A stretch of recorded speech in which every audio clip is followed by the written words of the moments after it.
Hey, welcome to Quick Take, James. How are you? Hey, I'm good. There's a lot of hey in that opening.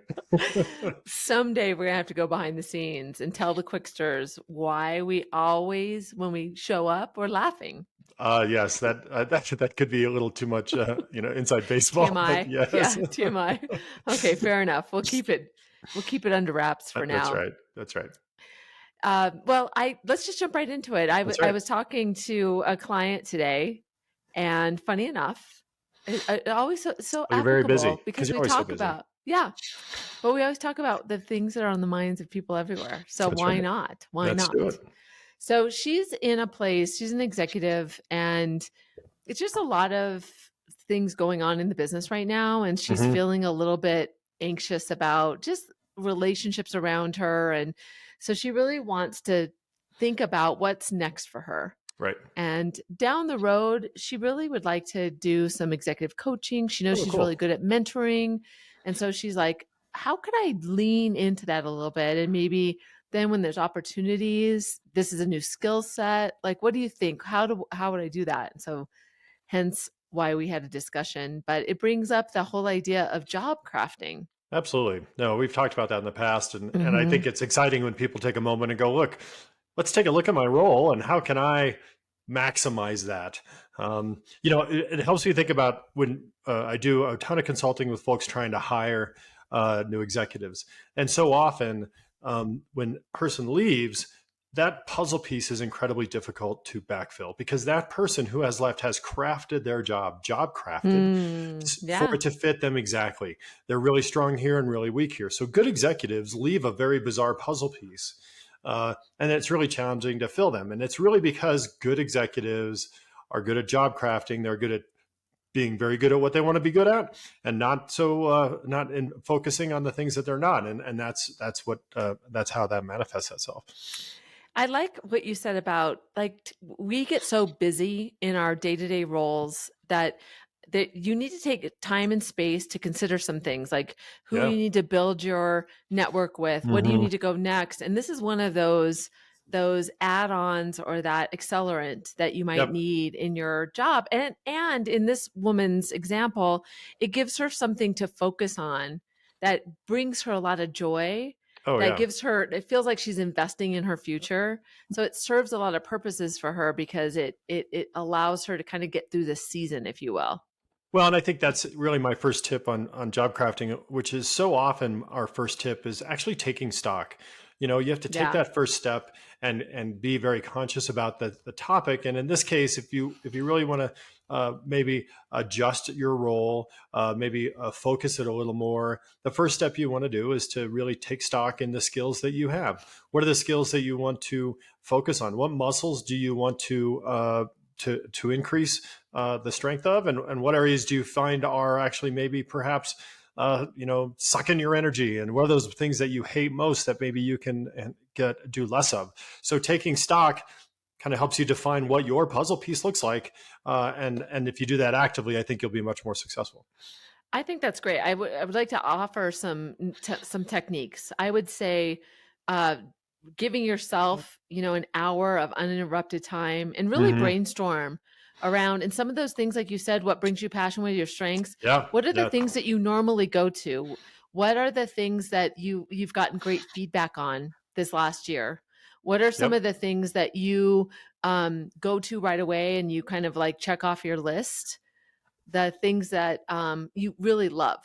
And maybe it's Right, right. people, maybe it's process. Like, really think about that. And Hmm. don't stifle, like, don't look for one thing, just brainstorm and get Right. everything out there and kind of think way outside the box, if you Right. will. It's a big list. Right. Yeah. What Hmm. are the things that give you energy and what are the things that take energy? And make sure Yeah. you're looking at it across the entire remit of your role, whether it's defined or not defined. That taking stock is a huge first step. Okay. Awesome. What's the second step or the The second second tip? thing, the second thing I think we need to think about when you're doing job crafting is looking for opportunities in your organization that need you to be there. It's Huh. one thing that if I'm the CTO of an organization and the thing that gives me energy is writing poetry, perhaps my firm doesn't need that. So it's difficult to really explore that opportunity because, let's be fair, So, my poetry's what a not for bummer. everybody. I know it stinks. Haiku. Remind me Is it later. Yeah, haiku? Is it? it is a haiku, and I know about five of our listeners are going to be responding to that because I did send a haiku email the other day, and so we had a haiku tete-a-tete, which is the nerdiest thing that's ever come out of my mouth. That is. But what the important thing is identifying areas that you can focus within your company Yeah. that there is opportunity. Chaos, somebody leaving somewhere that is not good, Yeah. working well within the company. Take advantage of that. As one of our favorite leaders often said, never let a good crisis go to waste. And Mhm. that this is an opportunity for you to job craft around perhaps an opportunity.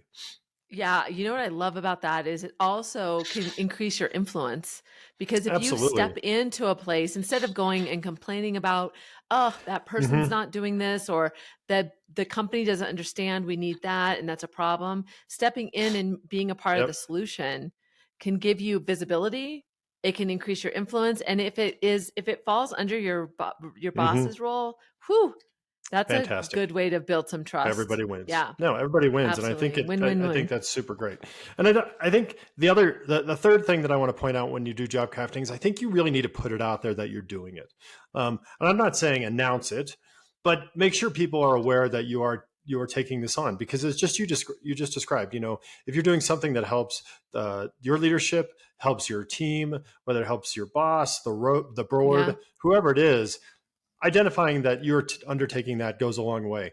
I know when it comes to coaching, you know, I coach dozens of people at our firm, maybe one third of which are actually within underneath my organization. Do I have a chart that says, "Hey, I'm coaching these people"? No, but I do occasionally mention, I've been spending time with this individual. I just thought you should know that, and et cetera, because not only do you get credit for it, but also helps people understand that you do have this skill set. So there is a I know we've talked a lot about how you promote yourself with style and grace, but this is an area that I think it's important for you to speak up and mention that you're stretching. Yeah, I think that's good. I want to tell you a little story about I was at a leadership conference the Hmm. last fall, and there was a CFO who was speaking on a panel, and she said that it wasn't until she's in her role now that she realized opportunities only go to the people that speak up Yeah, and be yeah. able to articulate where are areas you're working on. She goes, Hmm. I don't have time to think. I get all this exposure to all these different projects and things that are like kind of one-offs, and that I fill those or I ask the people that articulate where they're going. And so Yeah, I that's think kind of a it. thing of that. No, I think that's exactly right. It's when you can explain the puzzle piece that you're crafting, create, Yeah. to communicate. Here's I'm crafting my job, and it looks like this. When you can articulate that well, I think people will support you. People will coach you, and you'll find that you'll have advocates. And I think that's huge. Yeah. And also, you may realize after doing it, you're like, oh, this really is not I something don't I'm like good it. at. I to like. So then you're like, okay, Boy, good. that's a I'm great tee glad up that for my bonus. We have a bonus tip today, which is go slow, baby steps on this job crafting. I yeah. think you want to be thoughtful on how you're doing it. The last thing you want to do in the case of the executive you were speaking to who wanted to be an executive coach, it would be ill advised to stand up and say, I am now the executive coach for our organization. And then be really bad at it. I think it's important that you take small steps, you try it on for size, and you be Yeah. flexible. Maybe you thought you wanted to be an executive coach, and it turns out you're only good at coaching developers, or maybe you have a better ability to coach, up and coming people versus people who are more seasoned.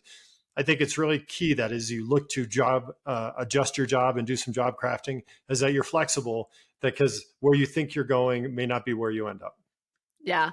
I think that's good. So the goal of job crafting is to explore some additional areas where you might be good. It might be that then that's incorporated in your role and responsibility, Hmm. which may be additive. It could give you some leverage to say in your next promotion, I took this on too, or it might lead you into a different role that is even more satisfying to you.